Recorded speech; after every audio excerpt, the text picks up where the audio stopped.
lastly, let's talk about how important programs are in law school. Now, there are some people who really truly know what they're doing by going to law school and what they want to do with their career and have enough work experience and academic experience in the field to know how to get there and how to accomplish that goal. So to have a very sexy goal like international human rights, that is a very specific and sexy goal. I mean, who doesn't want to be Amal Clooney, right? I mean, come on, we all do. So we all know she's living the best possible life, right? So um, you know, if someone really has the background to make that decision about that's what they're going to be doing forever, then you can start asking the questions about which program will serve me best.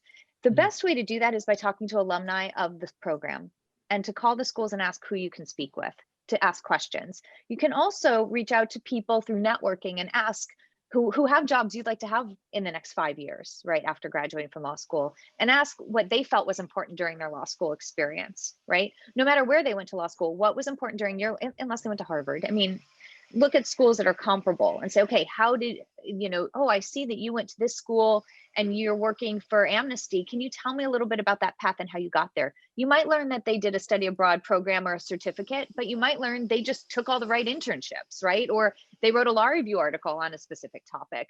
There's no one way to chart the course. So both Brooklyn and Penn State are awesome options.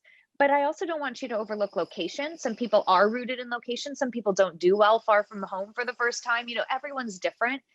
Some people really need a support mechanism, support group. Some people need to be in a city. So just think about what all the things it's going to take for you to be successful. You stay in DC, you don't have to move. But on the other hand, every single person in DC wants to be an international human rights lawyer. And every person who goes to American goes there for the international law program. So there's a lot of competition to be a superstar. Whereas if you go to Brooklyn or you go to Penn State, not everyone is there for those reasons. Most people at Brooklyn want to be DAs or prosecutors for DAs or PDs, for example. I'm generalizing.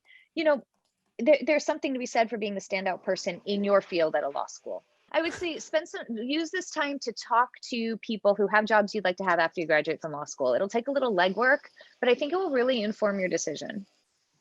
Do you know anything particularly about these year abroad law school programs? Here's the thing. I think that these sound really appealing, right? When you read them, right? Who doesn't want to do that? But I think when you're actually in law school and you think about all the other things you miss out on, all the other opportunities you miss out on by removing yourself from your second year of law school, whether it's leadership opportunities, job opportunities, networking opportunities, law review opportunities, moot court, whatever is important to you, you realize you're making a sacrifice. Also, these programs are expensive, so it doesn't end up being the thing for everyone. Also, there is a thing about pigeonholing yourself during law school. Okay. What if we've solved every human rights crisis and you graduate from law school and there are no jobs in international human rights? Wouldn't that be a good problem?